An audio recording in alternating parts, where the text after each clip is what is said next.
Please take your seats quickly, ladies and gentlemen. Thank you. Welcome to New York and the 2023 U.S. Open, where spectacular awaits. Hallowed grounds that have inspired generations of tennis fans everywhere, who have been witness to incredible matches from the greatest legends of the game.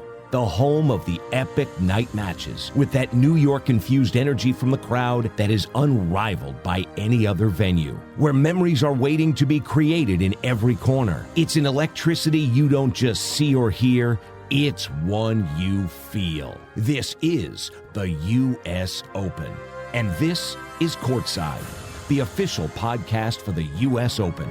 And here's your host, Marc Stern. Hello and welcome to Courtside. Thank you so much for tuning in as we say farewell to day 11. And it was a brilliant night of tennis with some bizarre things going on as well at Arthur Ashe Stadium as the women were playing in the semifinals. We will get to all the highlights from those two matches, and I'll explain what the bizarre goings-on were as well. Plus, I will chat with Jan-Michael Gambill to get his thoughts on the upcoming men's semifinal matches. And Russ Thaler will take a look back on a very special moment in U.S. Open history. But as I said, we had two great matches, and let's get to those highlights now. And the first match would be between the 6th seed Coco Gauff and the 10th seed Karolina Muchova. This is the furthest both players have been at the U.S. Open. Both of them have appeared in one final at a major at the French Open, with Coco in 2022 and Muchova earlier this year. Both of them lost, and both of them lost to Iga Swiatek.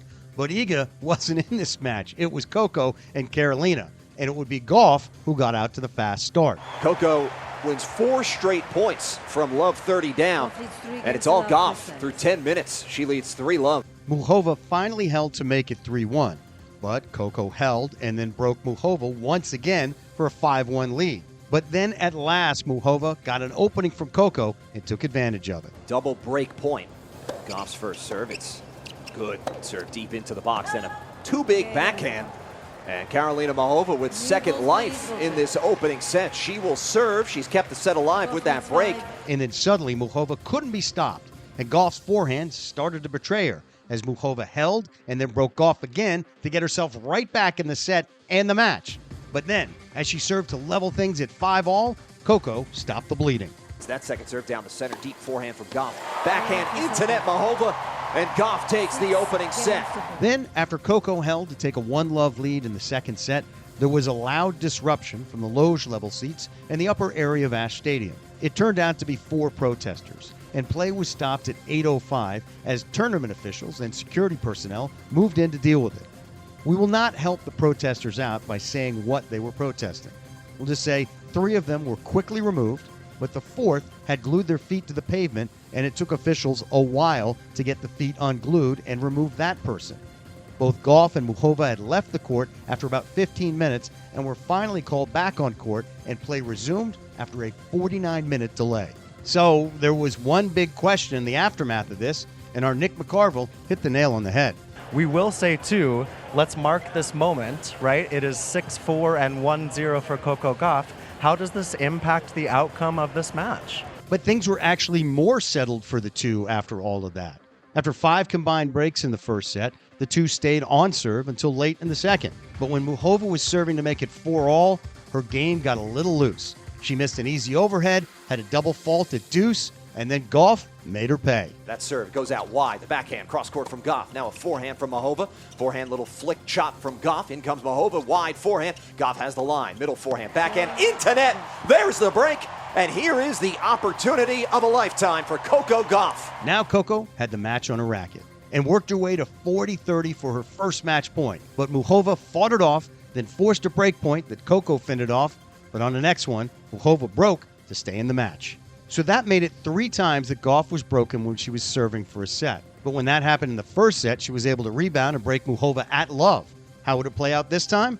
Muchova built a 30-love lead, but then Coco displayed the talent and athleticism that makes her so fun to watch. Comes in, trying to attack it. Goes with a forehand middle. Now Muchova goes forehand, trying to hit behind Gauff. Coco deep behind the baseline. Forehand caught the baseline. Gauff to her right. Forehand up the line. Muchova now cross-court backhand. Backhand from Goff. Cross court on the outside. Backhand slice Mahova. Here comes Goff with a backhand slice. Retreats to the baseline. Mahova trying to pass. A stretch backhand from Goff. It landed on the baseline. Mahova has to hit a shot. It's a forehand. Goff now waits and recovers. Hits that forehand in deep. Now Coco back to the baseline. Angles the forehand. Cross court forehand from both. Forehand deep. How have they played themselves back into this point? Chop forehand from Goff. Trying to bring up another match point. To her left she goes. Cross court with the backhand. Backhand middle from Mahova. Just landed in. Forehand middle from Goff. Now a moon ball backhand from Mahova. Maybe trying to buy time. Goff steps in. Forehand middle. Backhand center Mahova. Now a forehand inside out from Goff. Slice backhand Mahova. Goff to her right. Forehand up the right sideline. Longest exchange of this match so far. Backhand cross big from Goff. Slice backhand Mahova. Here comes Coco.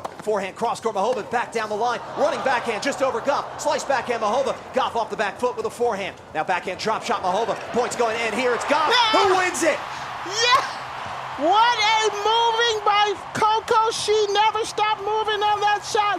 What footwork won that point.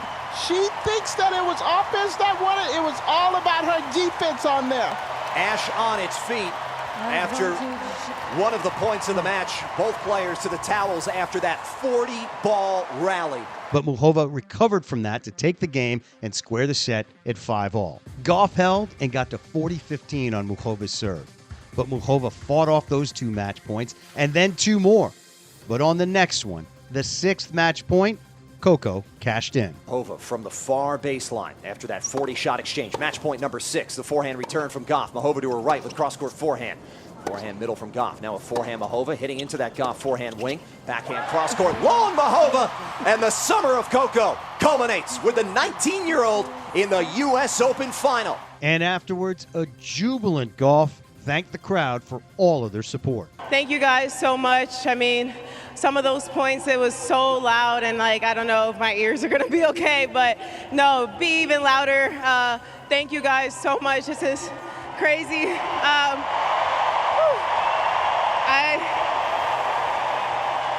I grew up watching this tournament so much, so it means a lot to be in the final. A lot to celebrate, but you know, the job is not done, so hopefully you guys can back me on Saturday. So Coco will now play in her first final here at the U.S. Open as she seeks her first Grand Slam win. Who would her opponent be? Well, that would be the winner of the Madison Keys Arena Sabalenka match. Well, Sabalenka has been one of the better stories on the tour this year. She finally overcame some of the yips that have plagued her in big matches and made her first final at a Grand Slam in Australia and then won it over Elena Rybakina in 3 sets. She also made the semifinals at both the French Open and Wimbledon, and when Iga Swiatek lost here in the 4th round, Sabalenka took over as the world #1 seed. Madison Keys has also been a terrific story this year, making her return to the top 10 for the first time since 2019. And on the way to these semifinals, she knocked out top-seeded American Jessica Pegula and Wimbledon champ Marketa Vondrousova. And it would be Keys who got off to the strong start, breaking Sabalenka in the very first game. Second serve for Sabalenka is into the net. First double fault gives Keys a break lead. 1-love for the American here in this second semifinal on Ash. And then she got another break. Toss, serve, break point down, serve good, return through the middle. Sabalenka forehand inside out. Keys chip is good. Sabalenka inside out forehand sprayed wide. Madison Keys, 2 breaks to the good on what's looking like an All-American night so far here inside Arthur Ashe Stadium. 3-love. Keys in front. And she kept the pressure up all set long, keeping Sabalenka off balance and pressing. And eventually, Keys served up a bagel to the world #1 seed. Keys waits as the ball crew clears that ball that had ricocheted back onto the court. Second set point, second serve. Good. Sabalenka backhand cross misses long. Madison Keys with a New York bagel. 6-love. Sabalenka finally got on the board to start the second set. But her game was still off, and she'd need to find it fast or she'd be on her way out. Keys broke her to go ahead 2-1, but then Sabalenka got her first break to square it at 2. Good to a forehand Sabalenka inside out. Keys backing up the line. She missed it. So Sabalenka, 5th time is a charm. She's back in this match. She breaks to 2-all. But Keys broke right back, then fought off another break point to take a 4-2 lead. Time really was running out for Sabalenka. She held to keep it close, but then Keys held at love, putting her just 1 game away from her return to the finals. Sabalenka held, and Keys had the match on her racket. but then she faltered, and Sabalenka found a way to stay alive. Serve out wide, good. Sabalenka backhand to a Keys forehand inside out, back behind Sabalenka, who's there with the backhand. Keys forehand. Sabalenka forehand cross. Keys forehand's into the net, broken at love, 5-all. New balls, please. Ouch. Ouch indeed, Sophie Amiak. And by the way, great call, you and Mike Cation. But back to the match, Sabalenka had an impressive hold, which meant Keys had to serve to stay in the set. Serve good. Sabalenka through the middle. Forehand Keys inside out. Sabalenka lob. Not going to get to the net. What a hold. Remarkable stuff there from 2 set points down. Keys forces the issue. It's a tiebreak to decide this second set. In the breaker, Sabalenka turned it on, showing the form that has made her the world's #1 player. Set point. Sabalenka toss, serve, good. Keys forehand is into the net. What a turnaround from Arena Sabalenka. That level is rising. So how would Keys respond in the third set after coming so close to winning? And could Sabalenka keep it up now that she'd found her stride? Well, Keys had a moment of truth early when she faced a break point in the first game of the set, but she held. And then both players stayed on serve before trading breaks midway through the set. Then they went back to staying on serve for the rest of the set, meaning we'd go to a tiebreaker once again, this time with the winner moving to the finals and the loser going home. And Sabalenka got the mini break and raced out to the early lead. She'd build on that lead, and then she'd complete the miraculous comeback. Toss, serve, good. Keys forehand return just long, and Arena Sabalenka is into the U.S. Open final for the first time in her career, coming from behind in the second and the third to take out Madison Keys. Love 6, 7-6, 7-6. Just what a match from Sabalenka. Staring elimination right in the face and then coming back to win in 2 tiebreakers. Now she gets to battle Coco Gauff for the title on Saturday. And for Keys, a gut-wrenching loss for sure. But hopefully this deep run and the good success she had all summer will propel her into another great year in 2024.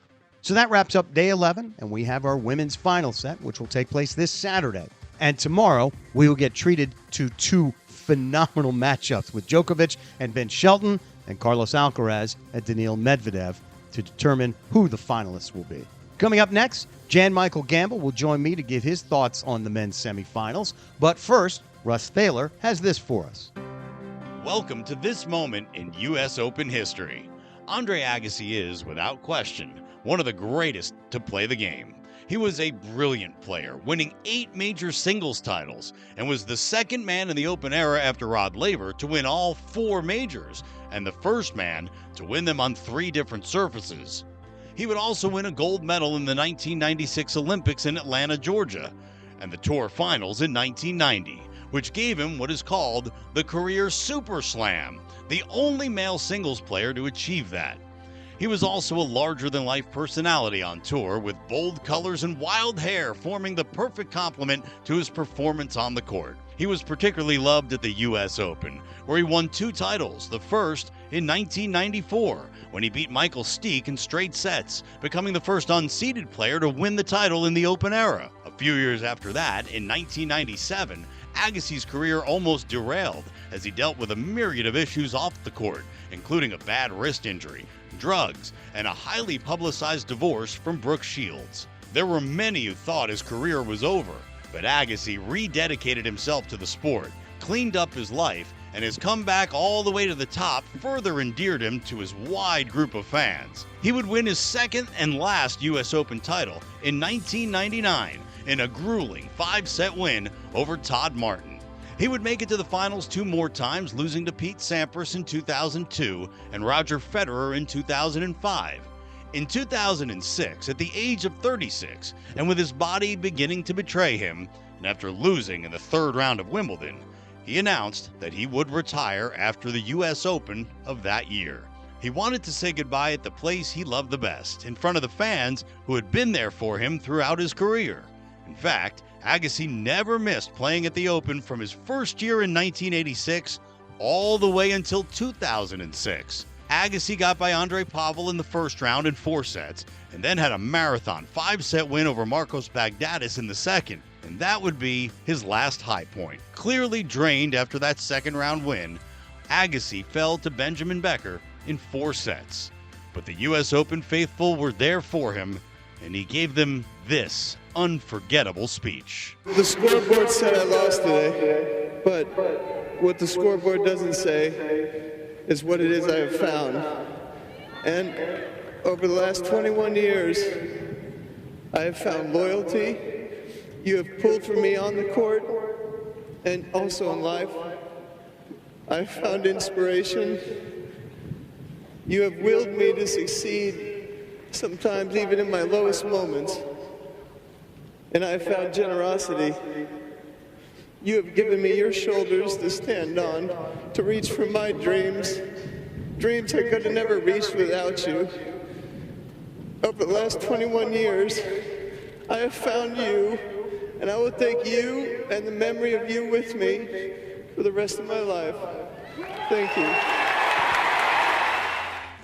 The applause for Agassi went on for several minutes, and there wasn't a dry eye to be found in the arena. And while there may have been players who won more titles here, no player has ever won more hearts. And that's why he'll always be the most beloved U.S. Open champion. With this moment in U.S. Open history, I'm Russ Thaler. Thanks, Russ. What an amazing moment. I cannot hear that speech without getting super choked up. Agassi really was one of the all-time greats, and that was just a really good trip down memory lane. All right, when we come back, I will chat with Jan-Michael Gambill. That's next here on Courtside.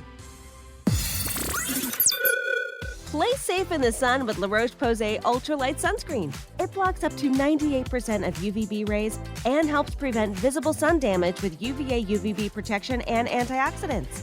La Roche-Posay, the official sunscreen of the U.S. Open. As a new proud partner of the U.S. Open, Maestro Dobel Tequila is bringing its smooth serves to the iconic tournament. Masterfully crafted, its Cristalino tequilas are unmatched and ready to be enjoyed courtside or at home. Celebrate with Maestro Dobel Tequila. Proximo, Jersey City, New Jersey. With Fage Total Plain Greek Yogurt in your fridge, chances are you'll never skip breakfast again. Thick, creamy, delicious. The possibilities are endless. Top off a bowl of Fage with strawberries, granola, and honey. Or add Fage to your favorite smoothie. You can feel good about the naturally delicious taste of Fage yogurt in every bite. Visit usa.fage for even more irresistible ideas. This is Courtside, the U.S. Open podcast. I'm so very excited right now to be joined by Jan-Michael Gambill, who had such a stellar career. And I'm going to say this. You're not saying this, all right?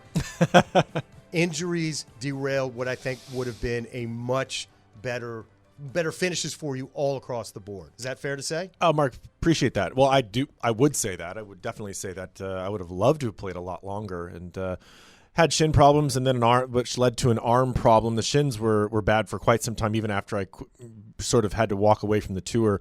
It was just tough in life. Going up and down stairs was difficult for me. A lot of things I couldn't do. Had to go sideways up and down stairs for quite a while because they hurt so bad to go forward. Oh my gosh! My shins it was really bad. And then you you compensated for that for your serve with my arm. Yeah, and it really kind of messed your arm up, right? It did. So I was serving at one point when I was still top 50 at least, and ranking had slipped a little bit. Couldn't really train hard because of the shins, but started serving a little bit harder. And I added about 10 miles an hour onto my serve. I was actually serving high 130s into the 140s from time to time, which I wasn't really trying to get those numbers before. I didn't really need it because my serve was pretty exacting. I hit the spots pretty well, so that didn't need crazy numbers on the serve. But I started to feel like I needed to because I couldn't really move as well. Right. Every time I tried to come back after I took some time away from the game, arm took me out for a couple years, and then I tried to make some comebacks, and the shins would feel fine. And then all of a sudden they'd get worse again, which was just a nightmare. But I would have loved to have played. See these guys playing well into their 30s. I don't know about that, but it would have probably been 8 or 10 more years on the tour if I could have. Well, when I see Rajiv Ram, and I spoke to him on the podcast several months ago, I was like, Raj, you're my favorite because you're closer to my age than anyone else on tour. Gives me some hope that I know it's insane, but I'm like, okay, maybe I could get out there, which everybody knows is completely insane. Yeah, but Pana on the other side of the thing is 43 years old. Chance to win his first slam. I know, it's amazing. Amazing stuff. It's exciting to see these guys playing such high level tennis at this age. Because So I'm significantly older. I'm about 145. Okay. When I grew up, everyone like tennis Pretty players, good for 145. Thank you. Well, I eat well. So, but I think when I was younger, it was like when you hit 30 as a tennis player, that was it.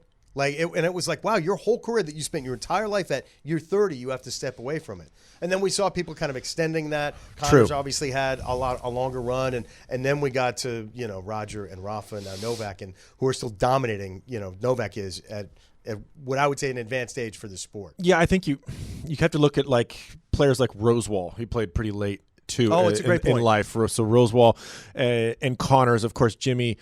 You almost have to throw them out as like just sort of outliers, players that were kind of just amazing, ridiculously amazing, and had these careers that wasn't really the look of the tour. It was around 30, early 30s as you're going to be hanging up your rackets pretty much and moving on to what's next, coaching or doing some broadcasting, that whatever, or just something else in life. There's a lot of players that walk away from the sport. That was what I knew.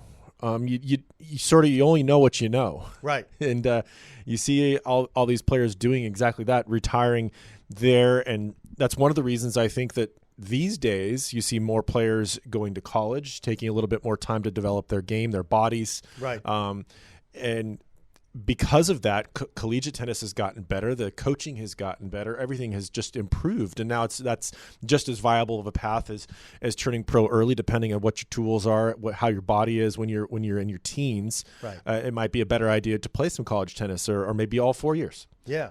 So you see a lot more players doing that because you can stay longer on tour. There isn't this rush to get out there. I better be a great player when I'm 18, 19 years old, or I'm done. Or I'm behind. Or behind. I might have like only a few years on tour before I'm 30 and be done. Yeah. And and not to mention, and I know Capriati is sort of the poster child for this, but the burnout that if you're getting into it at that young of an age, I know so many players, like when the time they can pick up a racket, they're into the sport.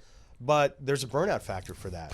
There can be a burnout factor. There's so many more things to take into account this time, and you see players with the better prize money on tour able to hire these really wonderful crews behind them and have a good team that tells them, hey, you better take some time off. It's important to get away from the sport. It's important to really space your calendar out, as the calendar is pretty much year round. You got 11 months of tennis. You could play a little bit more if you wanted to, it seems like. So you got to pick and choose when you want to take those little breaks. They're important. Even if it's a small break, a week break, or even 2 breaks, if you can get away and make those decisions, it helps you have a longer career. Yeah. Looking back, we would have made some maybe different decisions with my career if I had the knowledge I have in my head now, which is way too much tennis knowledge. It's my primary job now with Tennis Channel and doing this wonderful work here at the U.S. Open is knowing about tennis, and it's a learned thing. You just don't have that knowledge innately. Right. Yeah, no, that's 100% right. It's funny, as you were saying that too, about how kids maybe staying in college for maybe all 4 years and developing themselves. Listen, it's exact opposite in my head of what's going on with college basketball, where players are staying for 1 year, and I know this is a weird discussion, but it makes college basketball that much worse because you don't have guys there for 4 years. It makes the pros worse because they're not getting those developmental things they need in college. And so you see that ripple effect, and it's like, stay in college longer. First of all, you get an education, which is a wonderful thing. Secondly, your game will be more developed, and it's going to make the product down the road better for everybody. Is that fair to say? I think that's fair to say. I think that our society it's tough when you have these kids that sort of maybe they've come from nothing. Maybe they have something. Yeah. But if they have nothing, it's like, I got to cash in now. Right. But NIL's changed a lot of that. Yes. And I'm still trying to wrap my head around that because I grew up with, if you take, a cheeseburger from somebody, the NCAA is going to kick you out. Yeah. So they've changed some of the rules. They still haven't really changed the rules for the tennis. Young player on the women's side at this tournament couldn't take her $81,000 for first round here because wanted to go back to school. So there's still some tricky things for tennis that I think they need to weed out and figure out. Oh, yeah. As other sports are sort of moving on from that. Yeah, that's a good point. So they need to figure out a way around that so that these players can be protected, play a great event like this, and be able to utilize that money. Maybe it's in the future, that money, maybe the USTA just kind of takes it and holds on to it for a little while longer.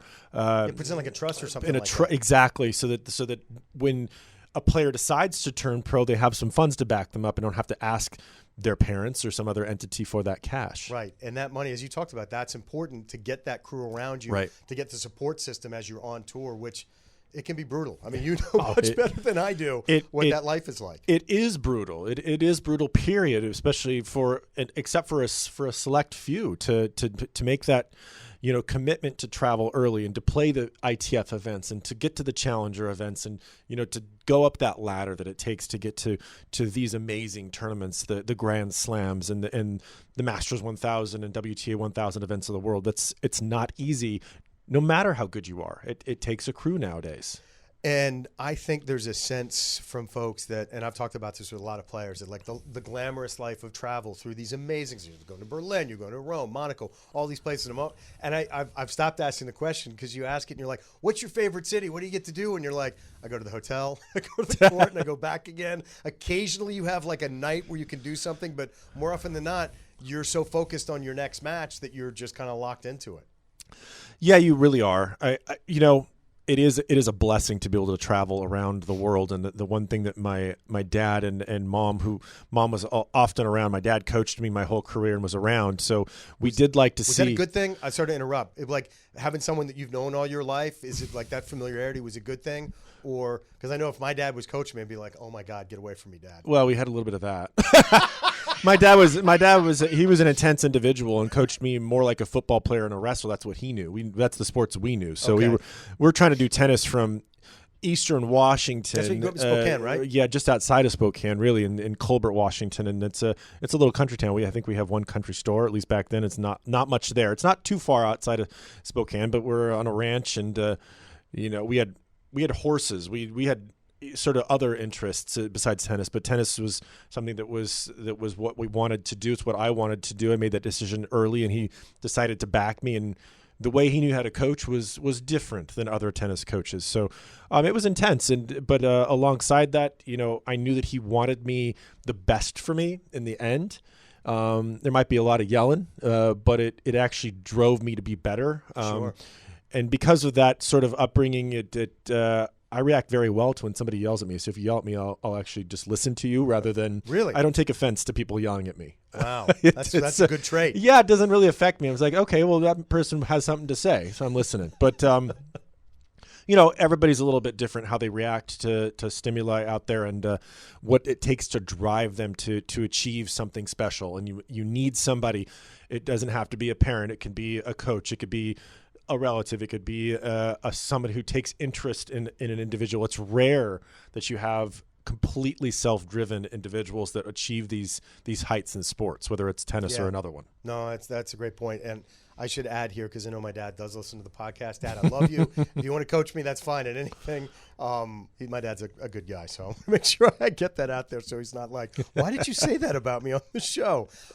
You just called the Krajicek-Dodig match, who ended up losing to Rajiv Ram and Joe Salisbury, and there's no shame in that. They're the two-time defending champions. I want to get your thoughts on the match, but there were two things that occurred within it that sort of freaked me out. One was this guy in the stands wearing a hat. It was a baseball hat. It was a cool hat. It was a cool hat. It had some extras on it. Yeah, it had, like, you flipped it around and there were like goggles that came down. Goggles. And I was focused on those. And then when they asked you about it, you're like, well, that has cat ears on the hats. Yeah, I love cats. I have a cat back in L.A. I'm a big cat guy as well. I love my cat. He's a beautiful Siberian, big 20-pound cat. Oh, wow. He's awesome. That's he's an great. Awesome cat. And Name? His name is Mana. Mana? Yeah, I live in Hawaii. And, okay. And, in LA a bunch for Tennis Channel, which is my primary focus these days. And so Mana stays in LA and doesn't get to travel to Hawaii. There's a bit of it's tricky. Sure. But I saw those cat ears and I was like, oh, that's a cat hat immediately. I'm not sure what kind of cat has eyes like that, but pretty cool. And it was keeping that dude cool in the stands. So he pretty definitely smart. looked like it was cool. Yeah. And then was it Rajiv that came out with the sushi? Rajiv had the sushi. I've never seen that. So just for folks that didn't see this, I haven't either. They're on a break, and he runs over. He grabs sushi from the stands, comes over, pops a little sushi in his mouth. We can see there's some avocado on it. It was a salmon avocado roll. Right. And I just have never, like, I've seen people eat bananas, and I get that. Well, you should be seeing that every day, I think, especially in this heat out there. Yeah. It's tricky. You gotta eat something that won't make you're accustomed to. So Rajiv went for the sushi, and you look at what was in that. It's a little bit of protein, a little bit of fats, and some carbs. Some carbs, right? Yeah. Which you're even in a doubles match like that, those guys are working hard out there. It is humid. It is hot. This is tough. Just walking from where they drop you off here to our lovely booths that we have climate control in here, talking about the tennis. Say, it's so hard out there. We're in here. Locker. Exactly. Yeah. It's cool in here. I'm actually cold, and I know it won't be in a few minutes when we leave here. Smart. I think it's a smart play. The only thing you worry about with sushi is if it could upset your stomach if it's not the perfect fish. But if you're looking at the sushi when they zoomed in on it, you folks for the podcast can't see it, but it looked good.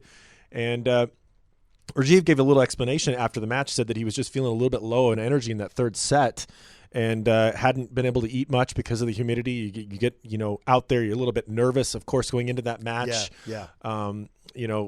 Rajiv and Joe looking for the inspiration that they've found at this tournament the last couple of years. It hasn't been a great year for them on tour. There has been whispers around the tour of them maybe breaking up as a team. They've been a fantastic team. Oh, they've been tremendous. Those whispers might now be disappearing as they've now once again made it back to the final. Incredible stuff. We were looking up, they're trying to find where there was a three-peat. Last three-peat was like 1907 to 1910. Wow. Don't ask me who those players were. I read the names and I didn't exactly know. Ty Cobb and Babe Ruth. I'm not sure. Maybe. But no, that's a tremendous accomplishment. And it feels like they've been doing this for a while. And this is, listen, Austin and Ivan, they just won the French Open this year. They're a really tough team. So that was a terrific match. And so great for them to have done that after last year. They had match points on the racket, couldn't get it done at the French. Yeah. So taking Roland Garros title this year, and it's lovely to see them as succeeding and nice to see two Americans going up against each other, and they had a little hug at the net afterwards there. Rajiv and Austin are friends, and I thought it was a good match. It was one break per set. And just well played. Just kind of, it was the returners kind of locking down and getting some things done. Everybody is so accomplished out there and so good at the net that it came down to, and I mentioned that it might come down to a couple good returns in overall, and that's really what happened. Yeah, and a brilliantly entertaining match as well. Absolutely. The big factor here in the last few days, certainly this week anyways, as I struggle to remember exactly what day of the week it is. I know it's day 11. That's all I know. I think it's Thursday, But is the heat. And we saw Medvedev and Rublev really getting vocal about this, and they really looked like they were struggling in their quarterfinal match. The heat is still brutal today. The humidity is very high.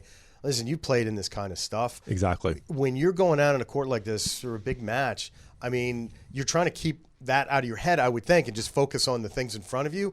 But the heat is so oppressive. How do you deal with that?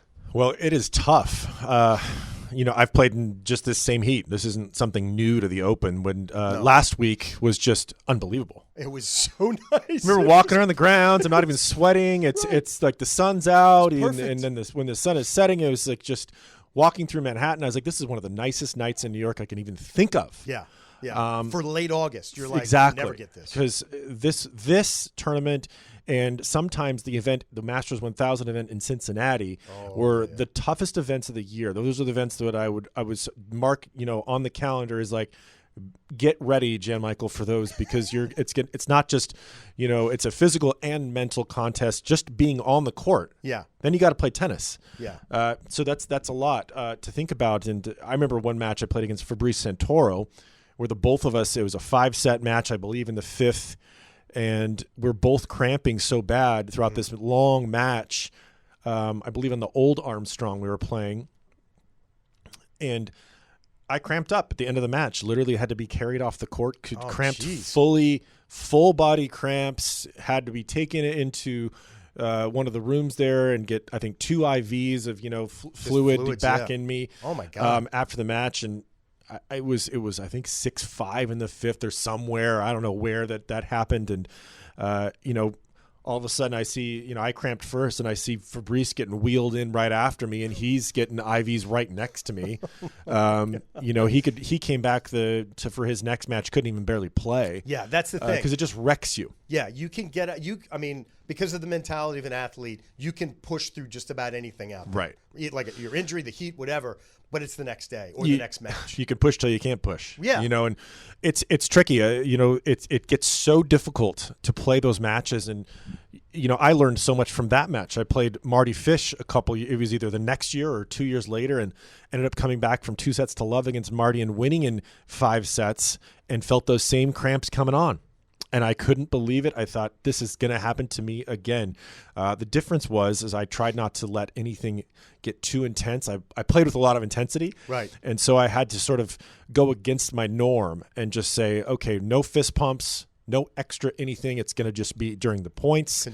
Conserve, and kind of just be relaxed. And that was a big change for me. I didn't cramp there until later that night.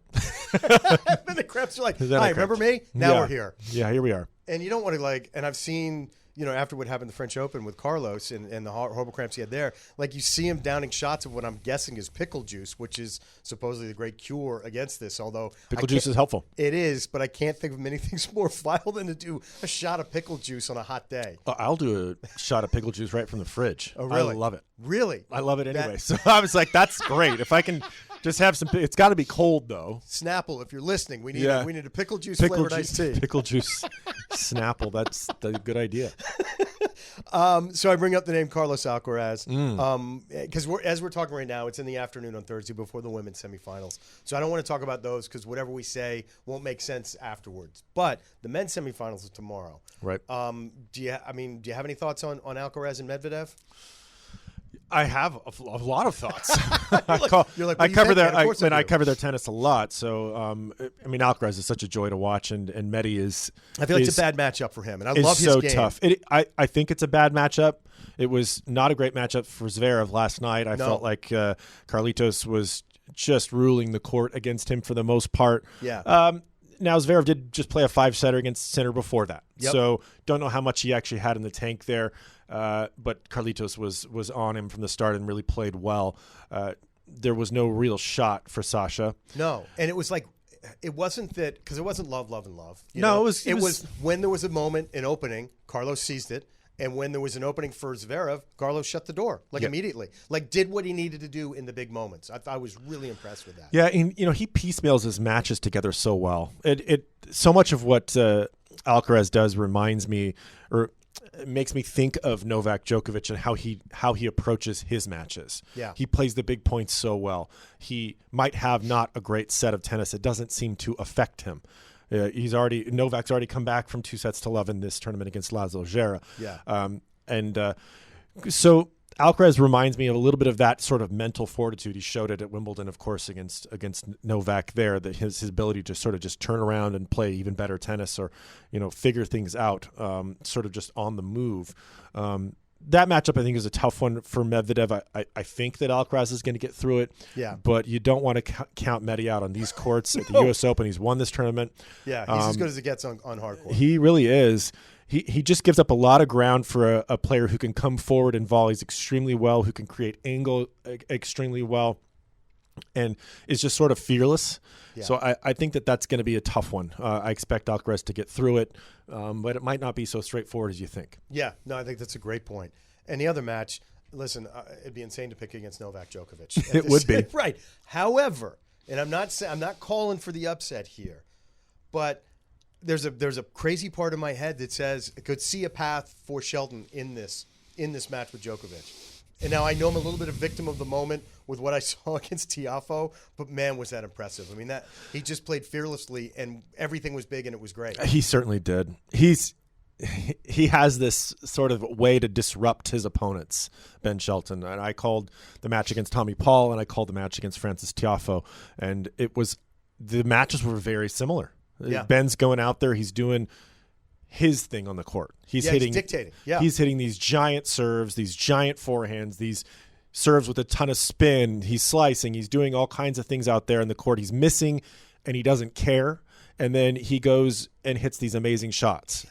And then all of a sudden he will play consistent tennis. He will sort of lock in with the backhand and extend the rallies a little bit and play this more textbook kind of pattern tennis out of nowhere.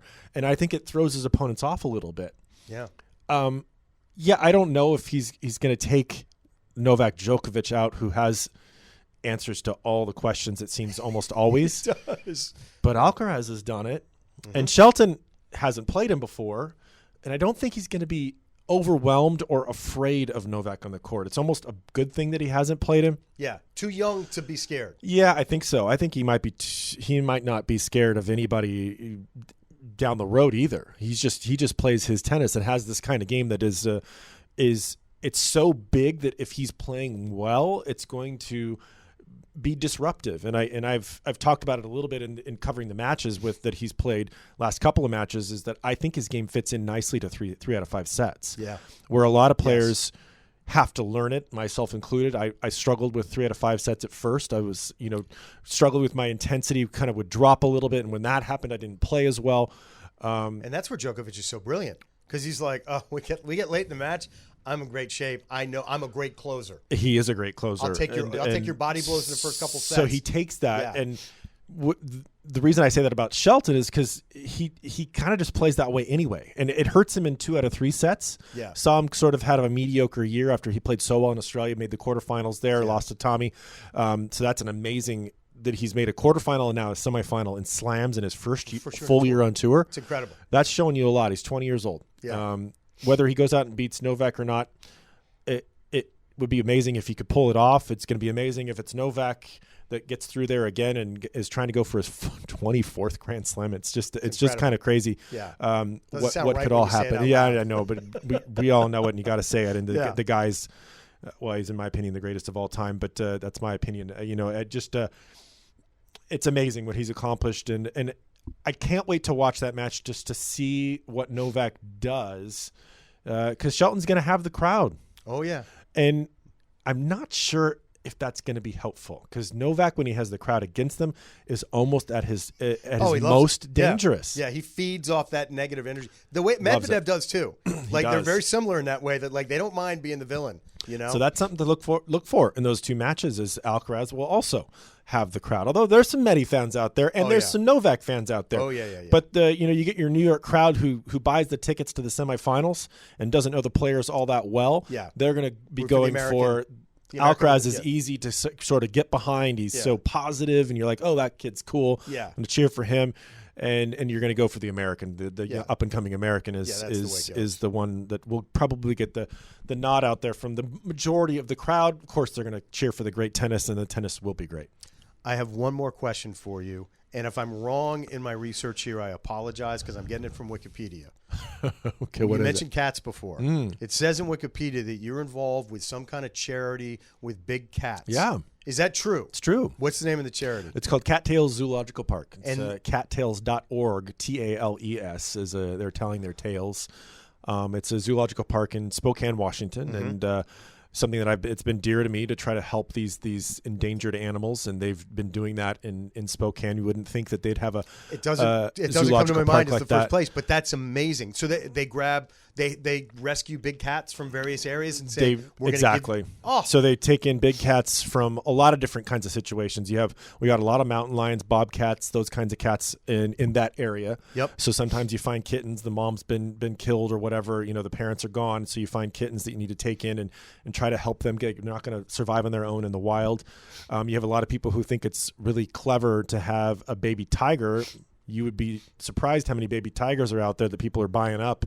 And then when that baby tiger is all of a sudden 300, 400, 500, if it's a Bengal, can be 700 pounds. Yeah, they're big. What are you going to do with it? So they people get calls. Don't think about that. Exactly. It's insane. It's like, oh, it's really cute. It is. But if you let, and I've done so much hands-on work with these animals, it's been one of the biggest pleasures of my life to work with these cats and take the classes. They have students there from the local colleges that get credit for being at Cattails. And I was adamant about taking the classes and learning how to work with these big animals. And, that's great. When I was still on tour, I was supporting them as much as I could through various ways. I was the chairman of charities for the ATP 1 year and directed some of that towards them. We also worked with youth tennis as well that year. But I still work with them when I can and try to help them out. But just learning of working with, if you let a little baby tiger jump up a couple times because you think it's cute, it will do that when it weighs 900 pounds. Yeah. And that's going to put you down on the ground. I've been knocked down a couple times by big cats that are not even trying to hurt me. They're being friendly and playing. Yeah, but they're huge. Yeah, and they don't know their own strength sometimes. Yeah. True. My favorite videos I've ever seen are, and people everywhere know me as a huge fan of cats and big cats, but it's the lions that knew these people when they were younger, and then the people went away, and then there's the reunion. And you think, well, that lion's going to eat this person. And they literally run up and hug them. Right. It's the most incredible thing. You see the joy and the love in the cat. The cats. So the cats never forget the smell. No, they don't. Of an individual. And so they will come right back up to you. I did all this work with this baby tiger. Her name was Xena. And there was 4 of them. There's 4 of these baby tigers that were born years ago now. And I hadn't seen Xena at one point. I was traveling a lot. I wasn't in Washington State very much. I moved to Hawaii, and so I was gone from there pretty much full time, and came back to see family, and of course went and visited the zoological park. And Xena was like, "Hey, buddy, what's up?" She came up to the habitats wall so fast and was trying to get me to pet her, and it was amazing. It's really rewarding to have had that experience. That's just great.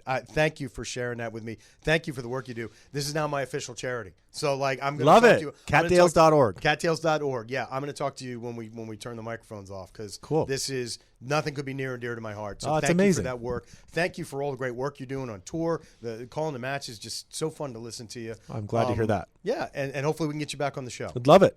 Awesome. Thank you so much. Thank you, Mark. We are definitely going to have to get Jan-Michael Gambill back on the show. Great analysis and insight. And you know what? Anyone that is a friend of the big cats and, okay, the little ones too, is a friend of mine. And I got to get involved in that charity. But just a great guy and a really fun conversation. Hope you guys enjoyed that as much as I did. Well, that's going to do it for us today. So let me thank our sponsors, the USTA, for making this show possible. And let me thank Jan-Michael for coming on. And, of course, thanks to all of you for tuning in. We'll be back tomorrow for Day 12 and the men's semifinals, so make your plans to join us. Until then, be well, and we'll see you tomorrow.